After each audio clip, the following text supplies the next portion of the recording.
अस्सलाम वालेकुम people and welcome back to another video. अगर आपने इस वीडियो का पार्ट 1 पहले देखा हुआ है तो बहुत अच्छी बात है, और अगर नहीं देखा तो पार्ट 1 में प्रोस्पेक्टस की थोड़ी बेसिक इन्फो और एडमिशन के हवाले से कुछ इन्फो मैंने पहले बता दी है। अगर आपने वीडियो नहीं देखी तो आप इस वीडियो के बाद भी उसे देख सकते हैं या पहले वो देख के आके फिर ये वीडियो देख सकते हैं। स्टार्ट करूंगी मैं अपनी इंट्रोडक्शन से। My name is Minal Javed. I am a second year MBBS student at Karachi medical and dental college. अगर आप लोग एडमिशन्स के, जाहिर सी बात है, एडमिशन्स के लिए वीडियो देख रहे हैं तो आपको पता हुआ है 3rd नंबर पे है। समिंग अप सारी इंपॉर्टेंट चीज़ें, मेरा एग्रीगेट 81.68 था, मेरिट नंबर 674 था। ये हमेशा मैं इसलिए बताती हूँ ताकि अभी बच्चों को अपना एग्रीगेट पता है तो वो अंदाज़ा लगा सकते हैं कि कहाँ पे वो सेट होंगे आफ्टर एडमिशन, और इंशाल्लाह जहाँ पे भी सेट होंगे वो बेहतरीन जगह होंगी। इस वीडियो में फॉर्म के मुतालिक पूरा फॉर्म फिल करना मैं नहीं सिखाऊंगी क्योंकि फॉर्म आसान है, लेकिन कुछ उसके पॉइंट्स काफ़ी मुश्किल है। पहली वीडियो के बाद मुझे DMs वगैरह भी आए थे। बहुत थैंक यू लास्ट वीडियो में कमेंट्स करने के लिए, इतने सारे व्यूज़ देने के लिए, इतने सारे सपोर्ट शो करने के लिए, मेरे इंस्टाग्राम अकाउंट पर भी आने के लिए, जो कि मैं फिर से नीचे मेंशन कर दूंगी। उस पर सारी मेरी आर्ट के साथ साथ मेडिकल से रिलेटेड चीज़ें अपलोड होती रहती हैं, तो वो अकाउंट्स नीचे डिस्क्रिप्शन में भी दिए हैं। तो सबकी सपोर्ट का बहुत बहुत बहुत थैंक यू। तो वीडियो स्टार्ट हम करते हैं कि मैं कुछ प्रॉब्लम्स फॉर्म में जो ज़्यादातर आ रही है। देखिए, मैं खुद इंटर स्टूडेंट हूँ, यानी कि मैंने सिंध बोर्ड किया, तो मुझे O लेवल्स और A लेवल्स के बारे में बहुत कम इन्फो पता है क्योंकि मेरे जाहिर सी बात है जूनियर्स भी उसी बोर्ड से थे। लेकिन एक सवाल जो है वो काफ़ी सुनने में आया था, जिसकी वजह से मैंने A लेवल वाले स्टूडेंट से पूछा है। जहाँ तक मुझे जवाब समझ आया मैं बता दूँगी। बाकी मैं जो भी इन्फो इकट्ठी कर रही हूँ अपने लेवल के हिसाब से कर रही हूँ, और मेरे पापा भी मेरी बहुत हेल्प करते हैं, और जैसे मैंने फॉर्म फिल किया था अगर मुझे कुछ याद रहता है तो मैं ऐड करती जाती हूँ।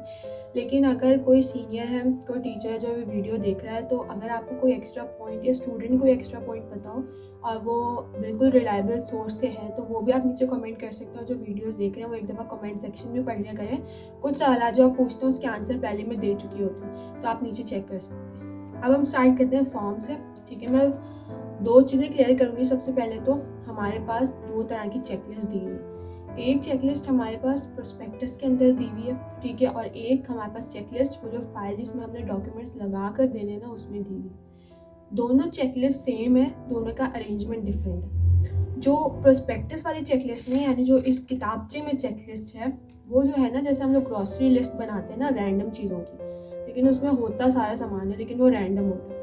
जब हम सामान खरीद के ले आते हैं ना तो फिर हम डिफरेंट खानों में ना, कबर्ड्स में वो सामान सेट करते हैं। तो जो सेट करने वाली लिस्ट है ना, कि हमने ग्रॉसरी लिस्ट बनाते वक्त रैंडम चीज़ें हो सकती हैं, लेकिन घर आकर पत्ती वाली अलमारी में पत्ती होनी चाहिए, दूध नहीं रखना चाहिए। तो वो जो सही जो हमारे पास अरेंजमेंट है ना वो फाइल में लिखा। तो दोनों लिस्टें सेम है।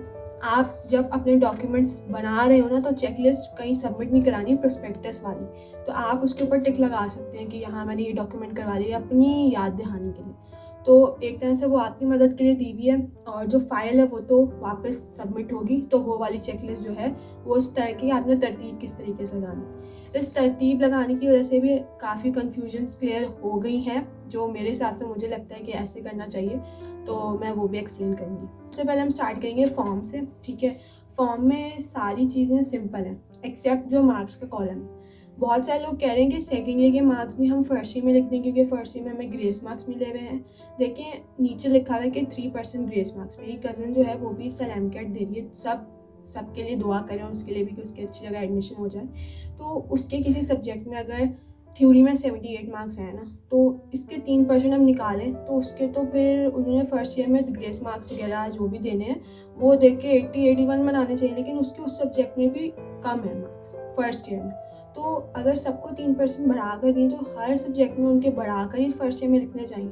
तो उन्होंने अपने हिसाब से आपको फर्स्ट ईयर में मार्क्स दिए, नीचे लिख तो दिए कि हमने आपको मार्क्स बढ़ाकर या कंपेयर करके दिए हैं, लेकिन आप जो हैं जो मार्क्स मार्कशीट पर लिखे हैं फर्स्ट ईयर वाली लाइन में नीचे फर्स्ट ईयर में लिखे, सेकंड ईयर लाइन वाली सेकंड ईयर में लिखे। हमारे लिए फॉर्म सबमिट कराना एक बहुत बड़ा मरहला होता है कि कुछ गलत ना हो जाए, लेकिन ये फॉर्म्स मुझे नहीं लगता कि वो पढ़ते भी हैं। सही है, उनके पास अपना खुद का जो है ना सारा सेटअप, सब कुछ पहले से डाटा लॉगिन हुआ हुआ है। आपके जो डैशबोर्ड है उससे भी बहुत बढ़कर उनके पास सारा सेटअप है। तो आप इस बात की टेंशन नहीं ले कि आपने मार्क्स लिखे तो आपका एडमिशन नहीं होगा, ऐसा कुछ नहीं होगा। उनके पास बहुत, ये सिर्फ एक तरह से आपकी हाजिरी लगा रहे हैं कि भाई इन्होंने फाइल सबमिट करा ली। जो नहीं कराएगा वो MBBS में उसको नहीं कंसिडर करेंगे, और जो कराएगा इसका मतलब वो एडमिशन में इंटरेस्टेड है। तो ये एक तरह की ना, मतलब आपकी हाज़िरी की टिकट है। तो आप इस पे बिल्कुल भी टेंशन नहीं लें, बस इसमें जो-जो आपको समझ आ रहा है अपनी तरीके से करें। अगर यूट्यूब वीडियो मेरी तरह कोई बेहतरीन बना रहा है उसको वॉच कर लें और बस गाइड होकर सबमिट करा दें। इतनी टेंशन लेने वाली बात नहीं है। इस वक़्त सिर्फ दुआएँ मेन टेंशन वाली बात है, दुआएँ करें जितनी कर सकते हैं क्योंकि इस वक़्त से वही काम आएँगे। तो मार्क्स के कॉलम में जो इंटर वाले स्टूडेंट्स हैं ध्यान से लिखें क्योंकि उन्होंने एक साथ केमिस्ट्री के फर्स्ट सेकंड ईयर लिखे हुए हैं, बायो के फर्स्ट सेकंड ईयर लिखे हुए हैं। बंदा जो है वो जल्दी-जल्दी में आगे पीछे कर सकता है, तो बस उसको ध्यान से लिखें, बाकी उसमें टेंशन की कोई बात नहीं है। मैं एज़ अ स्टूडेंट अपने लेवल पे अपने पापा की जो भी उन्होंने, मेरी कज़न, हम सब ने जैसे फ़ील किया, हमने जो है सेम मार्कशीट वाला लिखा है। बाकी आगे उनको मेरे अब्बू सबमिट करा के भी आ गए उसको। तो हमने तो ऐसे कर लिया, तो आप लोग भी ऐसे ही कर लें, बेहतरीन हो जाएगा। कोई मसला होगा तो उनके पास बहुत लोग हैं, वो सही कर लेंगे। सिर्फ़ 1 मार्क्स गलत लिखने पे आप ये हो सकता है कि आप बैठे नहीं, मैं अलग से ग्रेस मार्क्स अपने पहले डिडक्ट करूँ, फिर अपने फर्स्ट ईयर की खुद लिखूँ, ये है या कॉपी कर दूँ। अगर उनको सिर्फ सेकंड ईयर के मार्क्स चाहिए होते तो आपसे ये नहीं कह रहे सेकंड ईयर के बस लिख दें, हम उसको मल्टीप्लाई बाय 2 कर लेंगे क्योंकि दोनों रॉज़ में तो सेम लिखने, तो यही मांग लेते हैं। जब उन्होंने आपसे अलग-अलग माँगे अपनी मार्कशीट को फॉलो करें, आई समझ? उसके बाद ए लेवल्स वाले बच्चे मुझसे पूछ रहे थे कि उनके एग्रीगेट बहुत सारे आए हुए हैं, 2 आए हुए हैं कोई। तो मैंने जिस ए लेवल वाली बच्ची से पूछा उसका ये जवाब था कि जो ए लेवल्स में इलेक्टिव यानी कि सिर्फ साइंस सब्जेक्ट्स ही होते हैं और उसकी जो हमें परसेंटेज मिली है ना वो आप लोगों ने एग्रीगेट वाले कॉलम में लिखी। उसके बाद रिपीटर्स का क्या सीन है, मुझे किसी रिपीटर ने पूछा था कि हमारे सेकंड ईयर में हमें प्रमोट कर दिया गया था तो हम उसके मार्क्स से लिखे।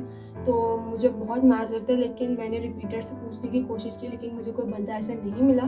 तो आप या तो जाके, यही बेहतरीन है कि जो असल कंडक्टिंग बॉडी DOHS उसको कॉल करके कंफर्म कर लें, क्योंकि मैं कुछ गलत बता दूँ, बाद में कोई मसला हो जाए तो वो अलग बात है। तो इन चीज़ें जो मेरे मतलब इन्फो से थोड़ी मेरी क्या कहते हैं, वुसअत से थोड़ी बाहर है, वो मैं नहीं बता सकती, तो उसके लिए मैं माज़रत करना चाहती हूँ, लेकिन जितना मैं बता सकती हूँ मैं बता दूँ। नेक्स्ट हमारे पास फॉर्म के पीछे बाकी सब आसान है, कॉन्टैक्ट इन इमरजेंसी वगैरह सब कुछ आसान है।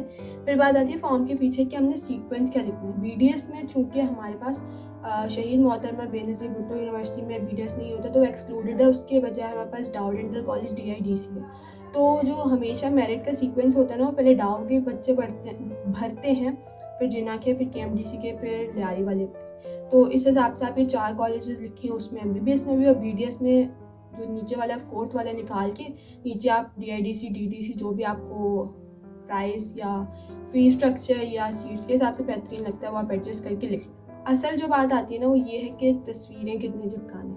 मेरा फड्डा इस बात पे भी हुआ था, फड्डा नहीं, ऐसे डिस्कशन एक हुआ था और मेरे हिसाब से जो है ना वो चिपकानी है 23 तस्वीरें। लेकिन आज जब मैं उठी तो मैंने कहा आज मुझे वीडियो बनानी है, आज मैं ज़रा लॉजिकली सोचूं। अब बात ये है कि हमारे पास जो प्रोस्पेक्टस के अंदर चेकलिस्ट दी हुई ना उस हिसाब से हमें 4 फॉर्म्स बनाने, ठीक है।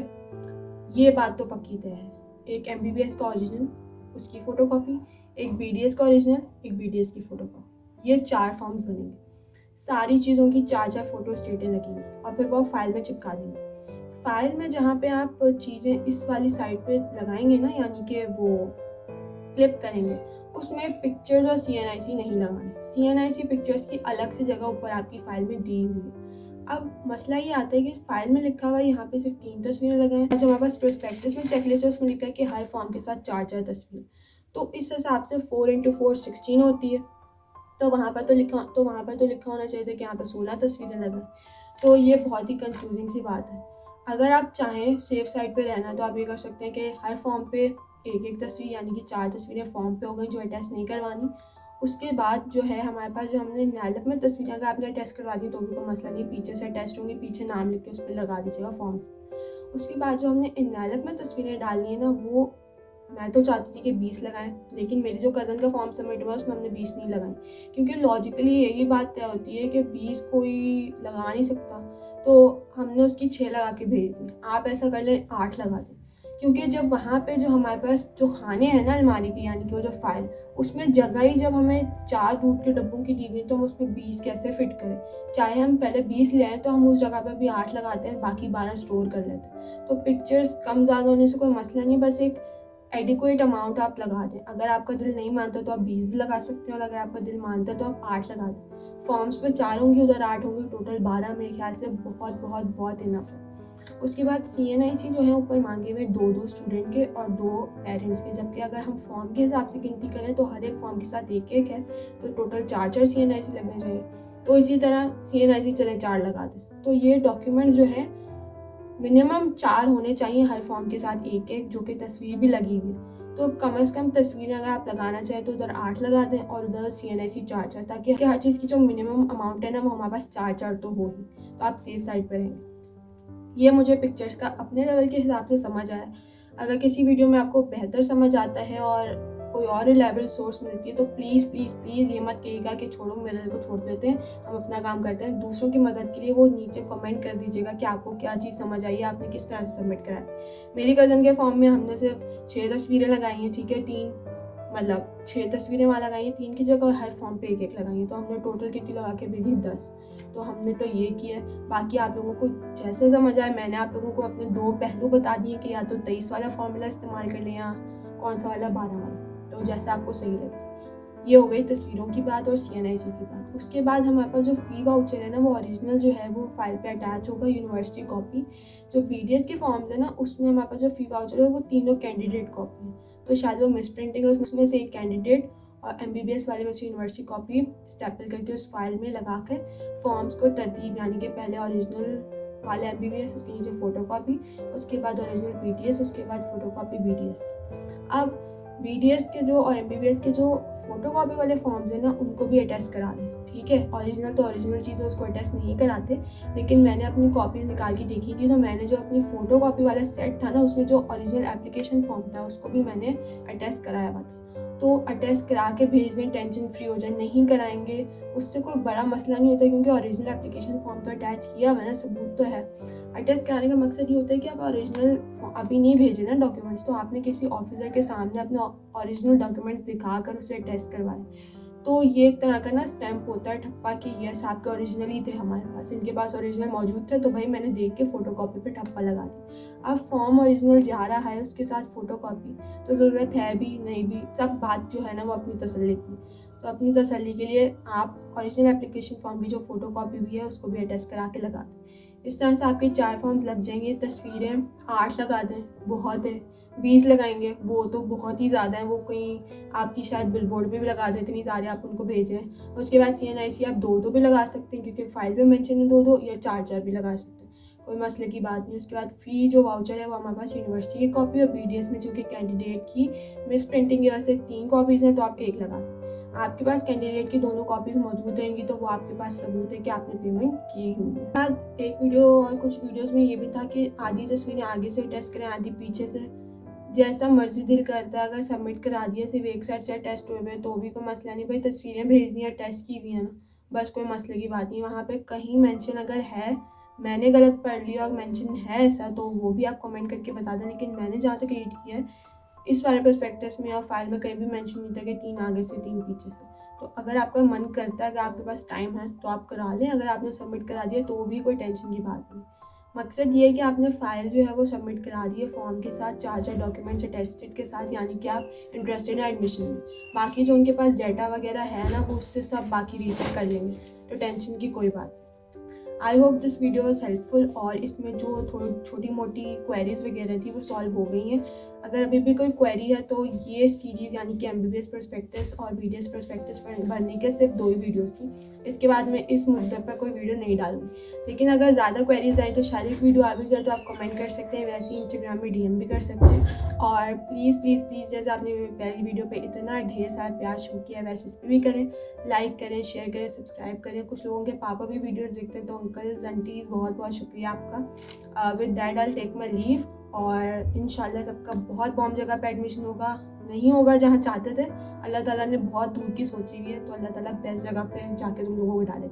टेंशन लेने की बिल्कुल ज़रूरत नहीं है। तो इसके साथ I take my leave again. अल्लाह हाफिज़।